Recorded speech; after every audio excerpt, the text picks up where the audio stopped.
eu queria saber, eu queria uma orientação de como que funcionava a questão administrativa, operacional de um escritório, que eu não tinha. Então, eu queria saber como é que funciona. Funciona assim, assim, assado. Procurei duas profissionais, expliquei o que eu queria fazer, qual era a minha ideia, e elas falaram assim, olha, eu tenho intenção, eu tenho interesse que você fique aqui com a gente. Você pode usar toda a estrutura, você não precisa pagar nada, nem água, nem luz, nem internet, usa tudo, fica à vontade. E o que entrar, a gente faz uma divisão. Eu falei, tá perfeito. A divisão era exatamente essa. Naquela época, em 2010, entrava R$ 80 para cada contrato. Aí eu te explico daqui a pouco cada contrato o que significa. Naquela época, entrava R$ 80. A divisão que era feita, entrava para mim R$ 13. É raro um conhecimento que ele venha de graça. Todo conhecimento você tem que pagar para ele. Seja numa mentoria, seja numa faculdade, seja um curso profissionalizante, então você tem que pagar para adquirir informação. Então, se pensar bem, eu estava quase que ganhando R$ 13 para poder aprender. Então, fiquei 1 ano e pouquinho, 1 ano e 10 meses nesse escritório. Já tinha um dinheiro já guardado ao longo desses 1 ano e 10 meses. Aluguei uma sala no edifício Brasil 21. É uma referência na cidade de Brasília. Eu poderia ter aberto o escritório lá perto da minha casa. Dava, sem trânsito, 40 minutos. Sem trânsito, 40 minutos. Com trânsito, é 1 hora e 15, por aí. Os valores de aluguéis eram bem menores. Os custos que eu teria com o escritório seriam bem menores. Mas eu sabia que é o seguinte, eu sempre tive a mentalidade que o local é que determina o valor daquele produto, daquele serviço. Porque o mesmo profissional que ele atue na região, por exemplo, sul, e o mesmo que vai atuar na região norte, o preço vai ser diferente da mão de obra dele, do produto dele. Um exemplo mais comum que a gente vê é da água mineral. No mercado, ela custa R$ 1. Se você for para a praia, já custa 2, 3. Vai para o semáforo, já é 3 também ou 4. Se for no estádio de futebol, já pula para 5. Se for no hotel, 9, já pula para 7. E assim vai. Então, se você tiver no deserto, ela custa 50. E a mesma água. Então, eu tinha essa mentalidade que se eu abrisse perto da minha casa, que é onde que eu morava, onde que eu fui criado, eu sabia que eu não teria trânsito, 5, 10 minutos já estaria lá, teria um custo menor, mas em compensação o retorno seria menor.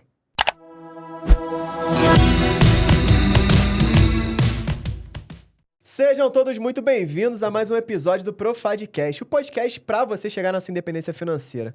Hoje eu tô aqui com o Marcelo Almeida, fundador do escritório Almeida Advogados, que é o maior do Brasil na defesa de policiais militares. Marcelo, seja muito bem-vindo aqui ao Profadcast. Obrigado pela tua presença. Renan, mais uma vez, quem agradece sou eu pela oportunidade e eu estou à disposição a contribuir com informações que forem relevantes. Maravilha. Marcelo, vamos lá. Hoje a gente está participando aqui do quadro Papo com o Milionário. Então eu acredito que o sucesso deixa a pista.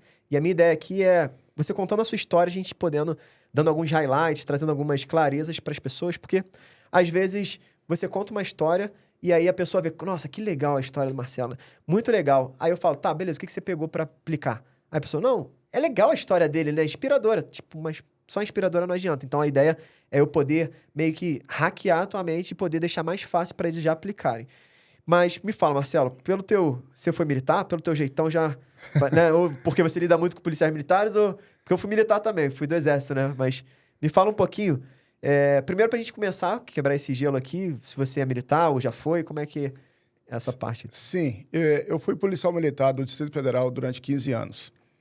Então, eu atuei diretamente combatendo a criminalidade, era policial de rua.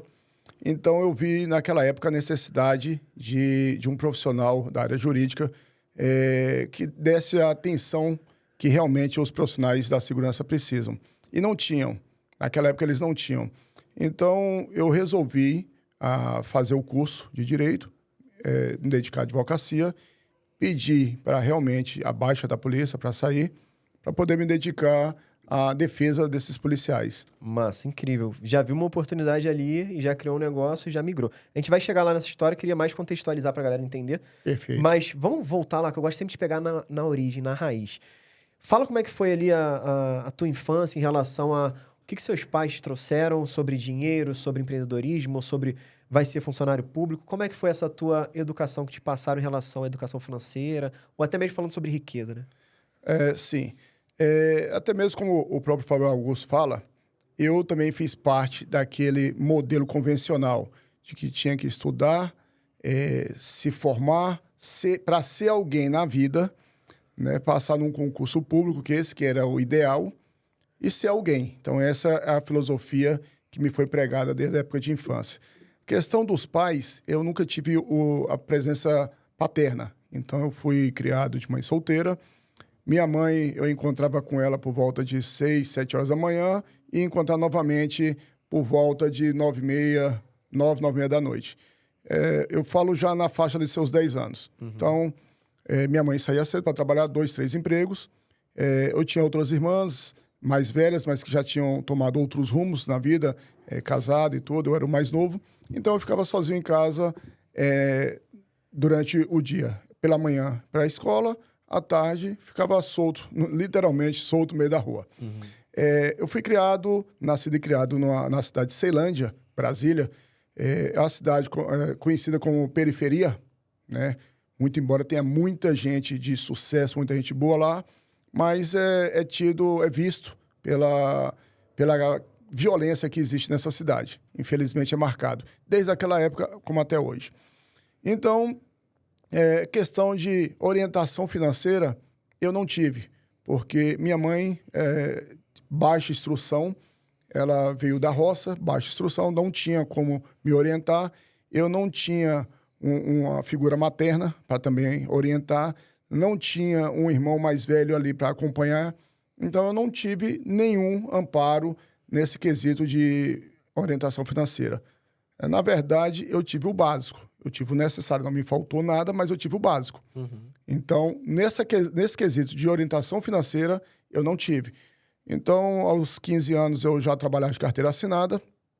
Com 18 anos, eu já tinha terminado já o ensino médio. Naquela época era 2º grau. Uhum. E aí, entrei para a Polícia Militar do Distrito Federal. Como foi para você falar assim, cara, vou ser policial militar? Teve alguma influência? Ou você teve esse insight? Como é que foi para você tomar essa decisão? A decisão foi com base na necessidade. Eu trabalhava naquela época, ganhava o equivalente a um salário mínimo. Uhum. A situação melhorou um pouquinho, eu fui trabalhar de vendedor numa loja de colchões. A situação melhorou bastante, pulou para quase 2 salários mínimos naquela época. Uhum. Então, quando eu vi o concurso público da polícia, que o salário era bem maior, eu falei, é nessa que eu vou. Então, eu estudei para poder passar, deu tudo certo, entrei para o quadro da Polícia Militar. Mas não porque eu tinha vocação, que eu queria ser policial militar, mas como a maioria, necessidade financeira de se manter. Então, foi por esse motivo. E ainda fiquei 15 anos. Mas, ao longo desses 15 anos, aí sim, eu passei a gostar e muito do que eu fazia.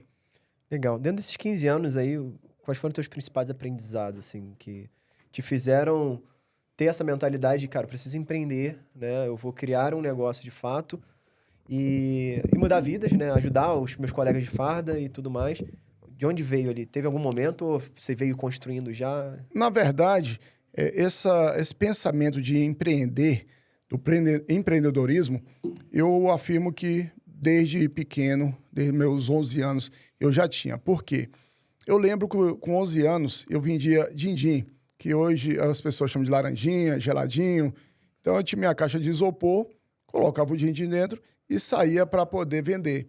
Então tinha dia que eu vendia mais, tinha dia que eu vendia menos, pegava o dinheiro, comprava de novo mais produtos para poder fazer, leite, frutas. Então isso aos 11 anos de idade, eu fazia dessa forma. Igual eu te falei, com 10 anos eu já ficava sozinho em casa. Uhum. E todo ser humano, ou quase todos, querem dinheiro, precisa de dinheiro. Criança, então, menino ali, infância, adolescência, quer dinheiro. Eu não tinha, minha mãe não tinha condições, eu não tinha pai, minha mãe não tinha condições. Então, eu tinha que dar um jeito. Então, o jeito que eu fazia era vender din-din.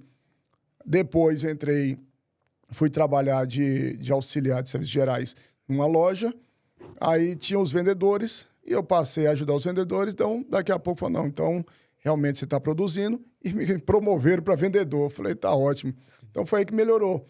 Então, quando eu entrei na polícia, eu já tinha essa mentalidade de querer produzir riquezas, claro, dentro daquela minha proporção, daquela minha realidade, mas eu tinha essa mentalidade.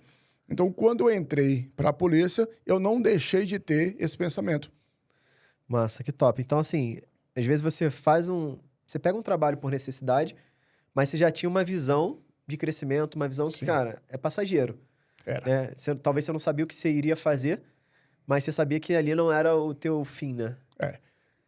Mas eu dei continuidade mesmo na polícia. Como é que foi? Eu trabalhava na polícia e quando tinha qualquer outra oportunidade de compra ou venda de alguma coisa que eu sabia que poderia gerar um valor extra, eu estava dentro. Então, essa mentalidade de empreender, eu não deixei. Eu reconheço que eu passei a ter dessa época, de 10, 11 anos. Foi quando eu me recordo dos fatos. Massa, que legal. E aí, quando foi essa grande virada de chave aí de você, né, com mais detalhes, né? Você falou no início ali que, você fez direito, aí pediu baixo, mas deve ter ali um momento, até porque para eu pedir baixo, não baixo, né? Eu sou engenheiro de formação, eu era CLT. Para eu sair dali e empreender, foi difícil, porque eu falo que eu fiquei refém de um bom salário, né? Você fica refém.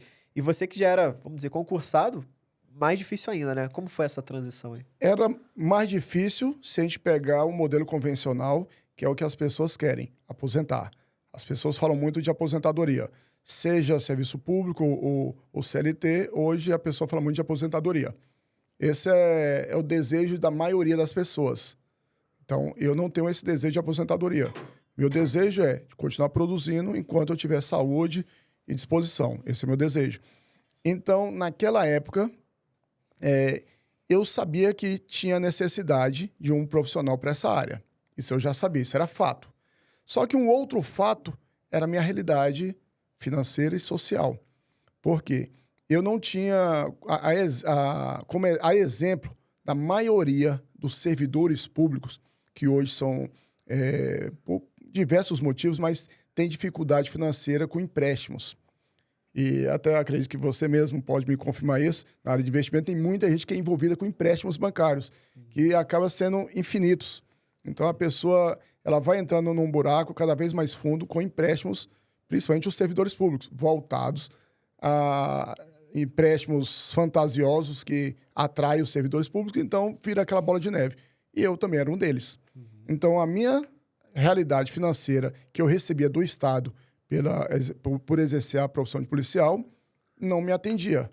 O descontrole era grande, não me atendia. Então, eu passei por uma situação muito delicada, de ir ao banco, solicitar mais empréstimo, e eu fazer o seguinte, quando saiu o pagamento, cerca de 60% a 70% já estava comprometido. Então, o que era liberado na minha conta era a média de 30% do salário todo, que já não era um dos melhores. Só que, quando liberava na conta bancária, o banco ainda ia lá e sacava o dele, tirava o dele dos descontos dos empréstimos que eu fazia fora do contra-cheque. Então, eu estou falando isso em torno de 2004, 2003, de 2000 até 2005, era essa a realidade. Então, eu não tinha como manter, já era casado, já tinha minha família, então não tinha. O salário que entrava não era o suficiente para poder bancar tudo.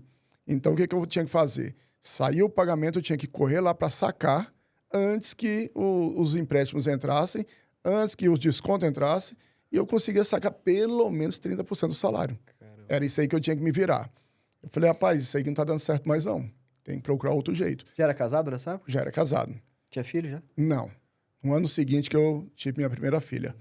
Mesmo assim, o negócio era rígido. Sim. Só que eu precisava. E eu falava, como é que eu vou fazer? Não tinha como. Então, voltava de novo para o lado do empreendedorismo. Pegava alguma coisa, vendia aqui, comprava aqui mais barato, vendia ali para poder gerar algum dinheiro, mas era pouco. Então, nesse dia que eu fui ao banco, que eu falei, chega, é o basta. Fui ao banco, só que eu não consegui sacar os 30%. Porque o banco foi mais esperto e sacou primeiro. E aí eu falei, agora. E fiquei lá 1 hora e 45 minutos esperando na fila. Quando foi atendido, o gerente pegou o contra-cheque, olhou, fez a soma, calculou, falou, olha, não tem jeito. Falei, olha, qualquer valor, não tem jeito. Infelizmente, você está devendo isso, está devendo aquilo, não tem mais como renegociar esse, enfim, era aquela bola de neve. Então, não tinha mais como pegar nenhum centavo. Fui-me embora, pensa no que fazer, não tinha pagamento, tinha mais 30 dias pela frente, o próximo pagamento que seria só 30%. Falei, não dá. E aí, uma das coisas que eu falei, então, é agora que eu vou. Aí fiz a inscrição da faculdade, sem dinheiro. Mas fiz a inscrição da faculdade. E a pergunta que me faziam era, vai pagar com que dinheiro? Falei, não sei. Aí fiz, chegou lá na hora de fazer a matrícula, o rapaz lá do financeiro falou assim, você tem que pagar duas. Uma é a matrícula e outra é a primeira mensalidade. Eu falei, como é que a gente faz? Ele, não, você não tem? Eu falei, tem não. Aí vai daqui, vai dali. Ele falou, então eu consigo colocar a mensalidade, a primeira mensalidade, eu coloco ela para o final do semestre. E a matrícula, eu coloco no final do mês. Tá bom? Eu falei, tá ótimo. Já sai daqui matriculado? Sim. Então, beleza. Só que o mês que vem vai ter duas, porque é a da matrícula e a do mês. Eu falei, tá. E no final do ano vai ter duas, que é a do final do ano e a primeira. Eu falei, tudo bem. Fui. Quando chegou no mês seguinte, eu não dei conta de pagar as duas. Paguei uma com muita briga. E aí foi virando essa bola de neve. Dessas 6 parcelas que era do semestre, eu paguei 2. As outras 4 foi para o setor de cobrança. Aí só podia renovar a matrícula, o semestre, se pagasse ou pelo menos negociasse. Falei, então a gente negocia de novo. Fui lá e negociei. Então eu vi nessa bola de neve, pagando, renegociando, até a metade do curso. Aí, quando eu comecei a entender a questão jurídica, como é que eram as petições, como é que fazia, aí eu comecei a orientar, a auxiliar algumas pessoas que precisavam. Comecei a ajudar na área do direito, fazendo estágio, comecei a auxiliar, e aí começou a entrar dinheiro. Nesse começou a entrar dinheiro, eu já começava a pagar minha mensalidade. Já não contar com o dinheiro da polícia. Porque o dinheiro da polícia, igual eu te falei, não sobrava. Já não tinha mais. Né? Aí comecei a pagar a faculdade com esse dinheiro que entrava desses auxílios. Terminou o curso de Direito, eu já estava definido que realmente eu queria advogar. Então, falei que já tinha uma clientela, entre aspas, pequena. Algumas pessoas me procuravam, coisinhas simples. Coisa de indenização, coisas pequenas. Me procuravam, alguns policiais, outros não. E eu tô dentro, bora fazer. O que tiver, a gente está fazendo. Então, quando finalizei o curso, falei, eu estou em condições já de sair da polícia. Todo mundo foi contra. Meus amigos, aqueles próximos, familiares, enfim, todo mundo foi contra. Foram 9 anos, né, que você falou? 15 anos. 15 anos, né? 15 anos. Então, eles falavam, como é que você vai trocar o certo pelo duvidoso? Todo mundo querendo entrar e você querendo sair. Eu falei, mas eu vou. Aqui vai dar para resolver. E a tua renda, vamos dizer assim, na área jurídica já estava suprindo pelo menos igual esses 30% pelo menos do... Porque por mais que você desse baixo, você tinha que pagar a dívida, né? Tinha. Mas já estava dando conta ou não? Você foi meio que, cara, eu vou para focar nisso aqui mesmo? Não. Quando eu decidi sair, o que entrava por fora, como auxílios, já era equivalente aos 30%. Uhum. Então eu falei, olha, um pelo outro, tá tudo certo. Só que tinha um detalhe. Era 30% que entrava na minha mão. Só que ainda tinha o restante que o banco entrava. E eu tinha as parcelas para pagar do banco. Sim. Falei, depois eu me viro com o banco. Mas eu vou nessa.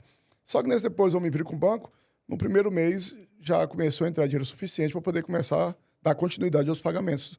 Que já não era mais descontado na minha conta, porque eu não era mais vinculado ao Estado. Sim. Então, o dinheiro que entrava, eu falei, então é dessa forma. Aí eu procurei duas profissionais, expliquei o que eu queria fazer, qual era a minha ideia, e elas falaram assim, olha, eu tenho intenção, eu tenho interesse que você fique aqui com a gente. Você pode usar toda a estrutura, você não precisa pagar nada, nem água, nem luz, nem internet, usa tudo, fica à vontade, e o que entrar, a gente faz uma divisão. Eu falei, tá perfeito. A divisão era exatamente essa. Naquela época, em 2010, entrava R$80 para cada contrato. Aí eu te explico daqui a pouco cada contrato que significa. Uhum. Naquela época entrava R$80. A divisão que era feita entrava para mim R$13. Eu captava a clientela, fazia o serviço, mas eu utilizava a estrutura. E a divisão era essa. De 80 que entra, 13 é seu. O restante é do escritório para pagar isso e aquilo. Tá bom? Eu falei, tá ótimo. Vamos nessa. Recomeçando, né? Bora. E fui desse jeito. O primeiro ano, começou com... Aí eu passei a fazer os contratos. Aí é que eu dou uma pausa para explicar o que são os contratos. Te falei logo atrás que os policiais haviam uma necessidade muito grande de um profissional que se dedicasse, fosse comprometido. E eu falei, eu vou fazer essa parte. Então, como é que eu, sabendo da realidade de um policial militar de todo o país, que é bem sensível à questão financeira, então não tem como fazer uma cobrança de 50 mil, 80 mil, 100 mil, não tem como. Então, eu passei a fazer um valor simbólico, de modo que o policial, ele paga um valor X, um valor simbólico, e ele, precisando, é por minha conta. Precisou de divórcio, precisou uma ação criminal, uma ação administrativa, o que ele precisar na esfera jurídica é por minha conta. Ele não precisou, tá tudo certo um pelo outro, ele continua pagando normal. Como se fosse um plano de saúde, como se fosse um seguro de veículo. Paga para não usar, mas se precisar, tá aqui. Então, eu fiz dessa forma. No primeiro mês, começamos com 16 policiais. No segundo, já pulou para 20 alguma coisa. No terceiro, de modo que no primeiro ano já tinha próximo aí a 50, 40, 50 policiais. Ainda era pouco porque eu precisava. No ano seguinte, com 2 anos, a gente fechou com 88 policiais. E aí foi onde que essa parceria que eu tinha com essas duas profissionais já não estava dando certo, porque o negócio não mudava, a conversa não mudava. Falei, então... Você estava sustentando o negócio, mas continuava com a condição quando você estava precisando, né? Aí não faz sentido, né? Não estava legal. Sim. Não estava legal. Falei, então, a partir daqui, eu vou tocar minha carreira solo. E assim foi feito. Então, eu saí do escritório e abri o meu próprio escritório, coisa que eu já queria fazer lá atrás. Por que eu não fiz lá atrás? Porque quando eu procurei elas, eu queria uma orientação de como que funcionava a questão administrativa, operacional de um escritório, que eu não tinha. Então, eu queria saber como é que funciona. Funciona assim, assim, assado.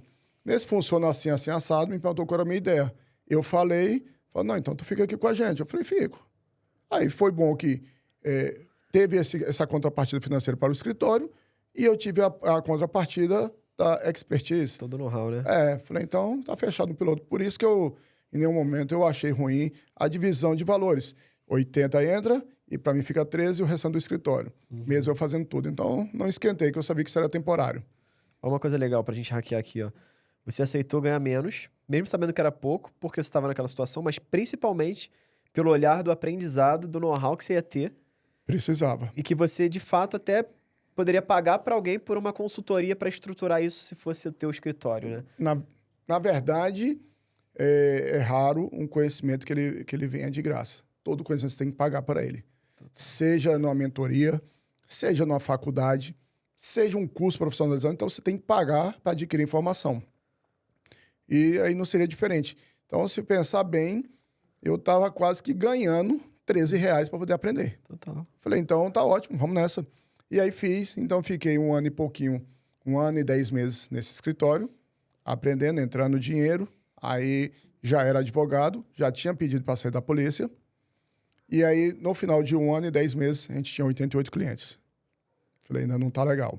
Como não teve essa continuidade nesse escritório, e eu saí, abri o meu, já tinha um dinheiro já guardado ao longo desses 1 ano e 10 meses, já tinha resolvido minha vida com o banco, já não tinha mais empréstimos, falei, tá tranquilo. Foi onde que eu aluguei uma sala no edifício Brasil 21, é uma referência na cidade de Brasília, inclusive é o local que mais tem eventos de empreendedorismo, de congressos, seminários, tem tudo.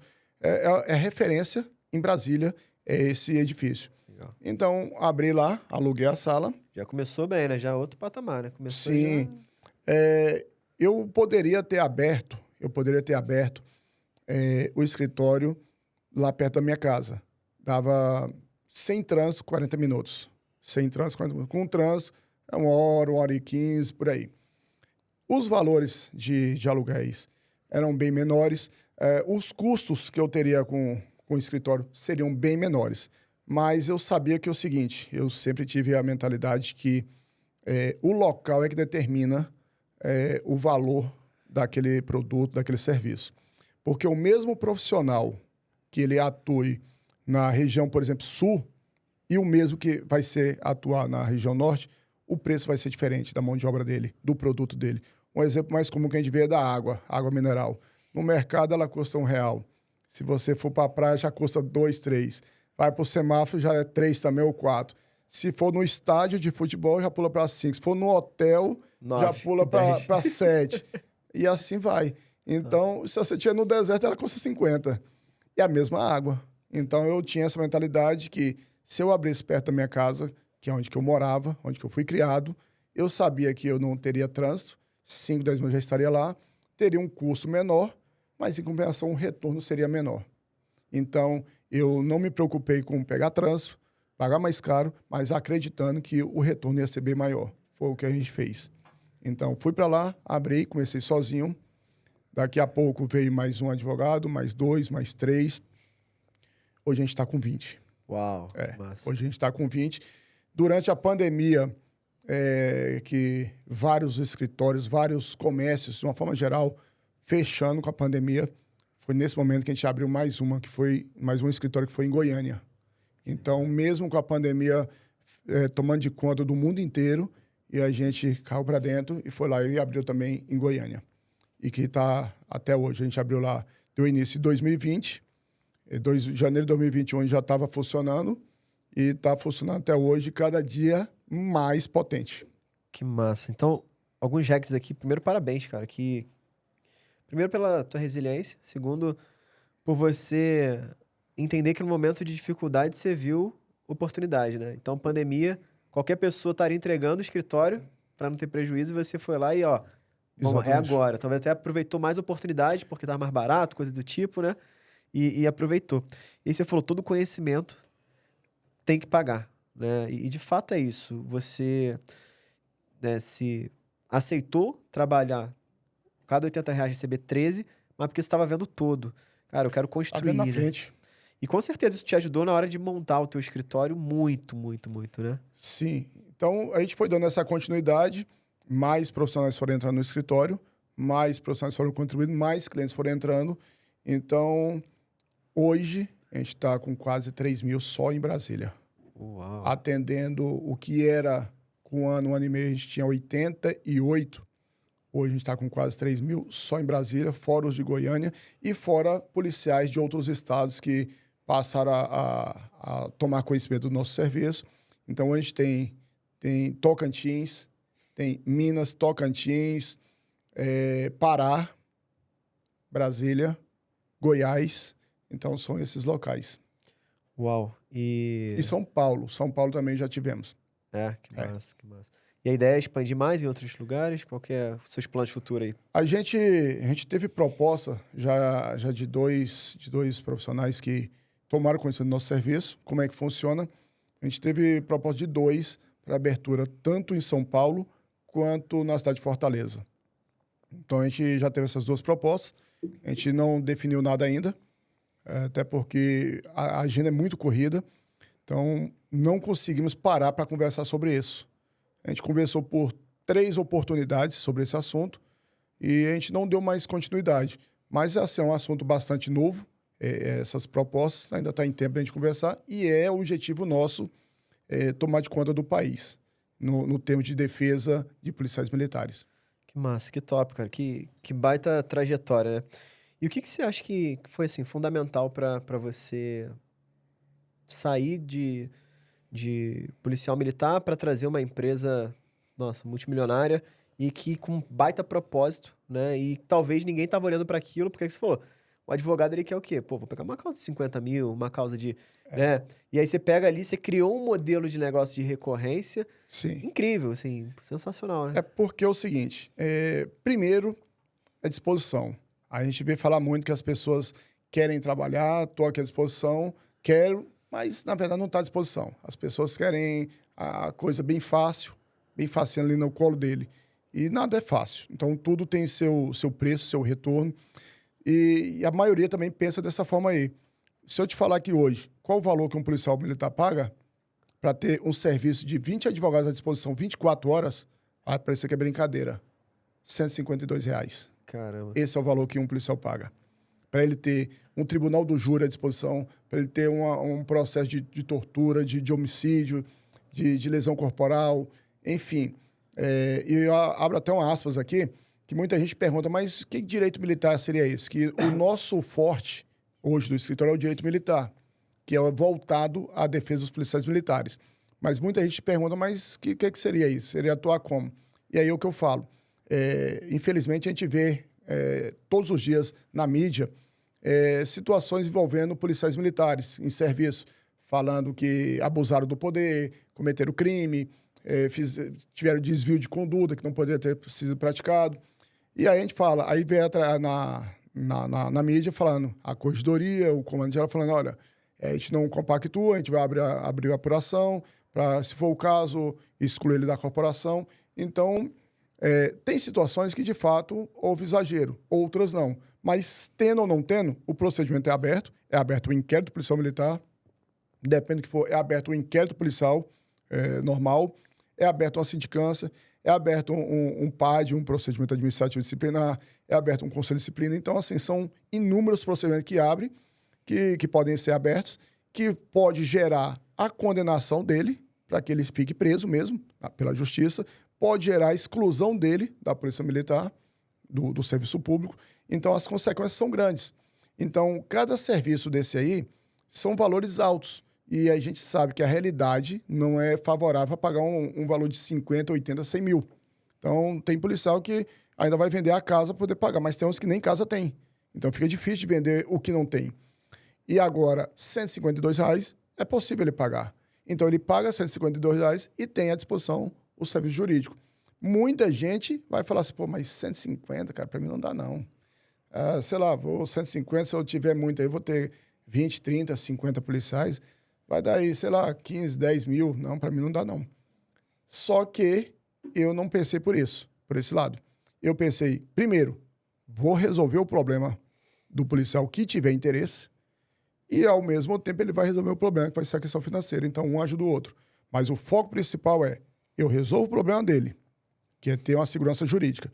E ele vai contribuir, 1, 2 ou 3, e se eu fizer meu serviço da melhor maneira possível, inclusive orientar ele de forma preventiva para que ele não faça de tal forma, obviamente, né, ele não vai fazer, pelo menos é o que se espera, e não vai ter procedimento para ele responder e, obviamente, para eu ter que trabalhar. Então, é tudo uma situação preventiva. Uau, que incrível. Baita modelo de negócio, baita contribuição para os colegas de farda, né? Então, Sim. E eu acho até que eles têm mais tranquilidade quando vê todo o teu histórico, né? Porque uma coisa é pegar um advogado que, pô, vamos dizer, um engomadinho, né? Eu sei, já tive na rua, né? A galera, tipo, tem a galera da rua e tem a galera, né? Sim. Tá só ali. Outra tem o engomadinho, mas que já teve na rua, né?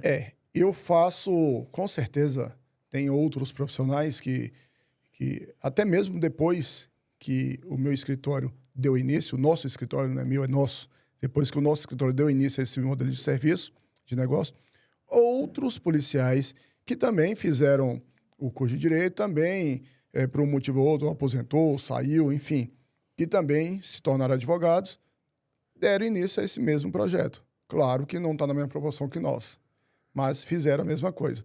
Então, querendo ou não, mostrou de exemplo a outras pessoas que estão fazendo também, mas não na mesma proporção. Tanto que, no âmbito de Brasília, de Brasília, DF e Goiás, não tem nenhum escritório no nosso patamar em todos os sentidos. Tem muitos profissionais bons, não somos os únicos, mas tem muitos profissionais bons.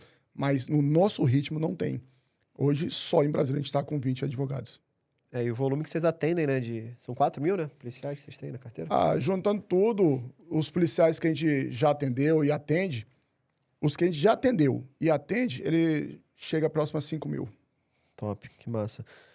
Que legal. Marcelo, pra gente ir indo pro final aqui, baita história, baita trajetória de sucesso. De fato, cara, eu fico impressionado como que uma pessoa vindo do meio, vamos dizer, funcionário público, consegue virar esse jogo. E a resposta é, você só estava lá por necessidade, porque tu já tinha cabeça de empreendedor. No início, sim. No início, eu entrei, realmente foi por necessidade. Era jovem, estava com 18 anos, precisava de trabalhar, pagar as contas. Tinha meus sonhos, meus objetivos, comprar aquele carrinho, bem velhinho, mas era um carro, era um sonho que a gente tinha, todo jovem tinha naquela época. E a polícia foi um caminho que eu tive. Só que depois que eu entrei na polícia, eu passei a gostar mais do que poucas pessoas gostam. Só que chegou um momento que a minha ficha caiu novamente, eu falei, eu tenho que dar continuidade. Eu entrei aqui, porque é questão de salário mesmo, passei a gostar muito, eu amava o serviço que eu fazia, porém, caí na real, caiu a ficha e caí na real, eu tenho que dar seguimento. Aí foi onde que eu resolvi sair e, na época, igual eu falei, todos foram contra. Falaram que eu não tinha que sair, que eu não podia fazer. E hoje eu converso com todos eles e falo, não, eu acho que você tinha que ter saído mesmo. Agora é mole. Todos. Então, assim, mudou tudo. Mudou o contexto da minha família, das pessoas próximas. Mudou o contexto da vida de muita gente que está próxima ali, que a gente pode contribuir de alguma maneira. Então, mudou muito. Eu acredito que uma decisão muda tudo, né? Muda. Uma decisão muda tudo. E aí é o legado da tua família e tudo mais. Que massa. Quais são seus planos e sonhos, assim, pessoais e profissionais para os próximos anos? Os planos profissionais é abrir uma unidade no máximo, de unidades federativas que a gente conseguir no Brasil. A gente já tem clientes em outros países, a gente tem clientes tanto em Portugal, França e Estados Unidos. Então, esses clientes não são voltados na área do direito militar, na área de policiais. São pessoas que tomaram conhecimento do nosso serviço, até mesmo pelo meio das redes sociais e do Google, e a gente consegue atender essas pessoas em outros países. E no Brasil, o nosso objetivo é abrir em outras unidades federativas, em outras capitais, o mesmo sistema de negócio, o mesmo sistema de escritório para atender policiais de outras áreas, porque a gente sabe que a realidade financeira do policial militar no país é uma só. Então, a situação são profissionais pouquíssimos valorizados pelo Estado, deveriam ser muito valorizados porque não existe, pelo menos que eu me recordo aqui, ninguém que sai de casa sabendo que pode não voltar devido à profissão. Não existe ninguém. Então, eu desconheço que exista outra profissão que ele saia de casa na certeza de que tudo pode acontecer, ele não pode voltar. Então, não existe. O policial militar é o único que corre contra o perigo. Então, quando vê o perigo, todo mundo está correndo para longe, ele é o único que está correndo lá para cima, para tentar resolver. E detalhe, por pessoas que ele não conhece. Essa é a profissão que ele abraçou. Então, na minha opinião, deveria ser muito melhor valorizados financeiramente, mas não são. Então, o meu objetivo é que a gente possa abrir mais os escritórios. Já abrimos em Brasília, Goiás, a gente quer abrir agora aqui em São Paulo, quer abrir no Nordeste, então a gente quer abrir em outras unidades federativas. Esse é nosso objetivo, esse é nosso sonho para em breve, vamos ver se agora em 2024 a gente consegue colocar isso em prática. Questão sonho pessoal, são vários, mas um a gente pode citar aqui, que é poder ter uma tranquilidade financeira ao ponto de ajudar outras pessoas. Esse é o nosso objetivo, de ajudar outras pessoas. Quanto melhor a gente tiver, mais pessoas a gente vai poder ajudar. Que massa. Uau, Marcelo, que incrível. Cara, como é que a galera te encontra nas redes sociais, as redes sociais também do teu escritório? Sim, o Instagram do nosso escritório chama-se Almeida.advocacia militar. Então, lá a gente coloca as informações que a gente... dicas de como pode se prevenir, o que fazer, inclusive situações do momento que esteja acontecendo.